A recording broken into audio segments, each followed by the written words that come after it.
Hey guys, it's me അൻസ്ലുവാവ. ഇന്ന് നമ്മൾ ഒരു മിനി വ്ളോഗായിട്ടാണ് വന്നിട്ടുള്ളത്. അങ്ങനെ ഞാനും മാമിയും പാടെയാണ് പുറത്തു പോകാൻ നിൽക്കുന്നത്. അങ്ങനെ അവിടെ നിന്ന് ഒരുങ്ങി കെട്ടി ഇറങ്ങി എന്നിട്ട് നേരെ വിട്ടു. നമ്മൾ പോകുന്നത് ഒറ്റപ്പാലത്തോട്ടാണ്. അങ്ങനെ നേരെ പോയി നമ്മൾ എത്തിയിട്ടുള്ളത് മായന്നൂർ ബ്രിഡ്ജിൻ്റെ അവിടെ എത്തി. ദെൻ വിശപ്പിൻ്റെ വിളി വന്നു എന്ന് മാമി പറഞ്ഞപ്പോൾ നമ്മൾ നേരെ അവിടെ അടുത്തുള്ള ഒരു കഫേയിൽ കയറി. Bridge resto cafe. നല്ല ആംബിയൻസും നല്ല വൈബൊക്കെ ആയിരുന്നു.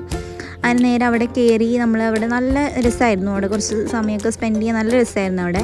അങ്ങനെ നമ്മളവിടെ നിന്ന് 2 ഫ്രണ്ട്സിനൊക്കെ മീറ്റ് ചെയ്ത് അങ്ങനെ കുറച്ച് നേരം അവിടെയൊക്കെ ഇരുന്ന് കഴിഞ്ഞപ്പോൾ ഫുഡ് വന്നിട്ട് ഇവിടെ ഒരാൾ കാര്യമായിട്ടുള്ള പണിയിലാണ്. നല്ല വിശപ്പുണ്ട് എന്ന് ഇപ്പം തന്നെ മനസ്സിലാക്കി കൂടെ.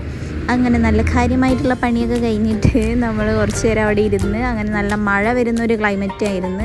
നല്ല രസമായിരുന്നു ആ ക്ലൈമറ്റ്. പക്ഷെ വീട്ടിലേക്ക് പോകണമല്ലോ എന്ന് ആലോചിക്കുമ്പോൾ ഒരു ചെറിയ പേടി. അങ്ങനെ കാര്യങ്ങളൊക്കെ തീർത്ത് നമ്മൾ അവിടെ നിന്ന് ഇറങ്ങി. നമ്മൾ കുറച്ച് നേരം ആ ബ്രിഡ്ജിൽ കുറച്ച് സമയം അങ്ങനെ സ്പെൻഡ് ചെയ്ത് അവിടെ നല്ല രസമായിരുന്നു. നല്ല വൈബും നല്ല ക്ലൈമറ്റും ആയതുകൊണ്ട് നമ്മൾ കുറച്ച് നേരം അവിടെ നിന്ന് സമയം നമ്മളുടെ അടുത്ത് കളയാനില്ലാത്തത് കൊണ്ട് നമ്മൾ വേഗം അവിടെ നിന്ന് ഇറങ്ങി ഒരു മാമിയുടെ വീട്ടിൽ പോകണമായിരുന്നു. അങ്ങനെ നമ്മൾ നേരെ അവിടെ നിന്ന് നേരെ വിട്ടു മാമിയുടെ വീട്ടിലോട്ട്. അവിടെ പോയി ചായ, ബിസ്ക്കറ്റ്, മുറുക്ക് അങ്ങനത്തെ കുറച്ച് സാധനങ്ങളൊക്കെ കഴിച്ച് നമ്മൾ നേരെ അവിടെ നിന്ന് ഇറങ്ങി. വീട്ടിലേക്കുള്ള മന്തി വാങ്ങിക്കാനായിട്ട് നമ്മൾ നൂറയിൽ കയറി.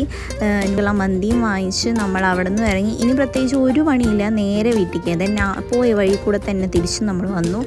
നേരെ വീട്ടിലേക്ക് പിടിച്ചു. അപ്പോൾ അവിടെ പോയപ്പോൾ സിനിമ കണ്ടുകൊണ്ടിരിക്കുകയാണ് മാമ. എന്നിട്ട് അവിടെ കുറച്ച് നേരം അങ്ങനെ ഇരുന്ന് നമ്മൾ ടാറ്റ ബൈ ബൈ പറഞ്ഞ് നമ്മൾ അവിടെ നിന്ന് ഇറങ്ങി. അപ്പോൾ ഓക്കെ, ബൈ.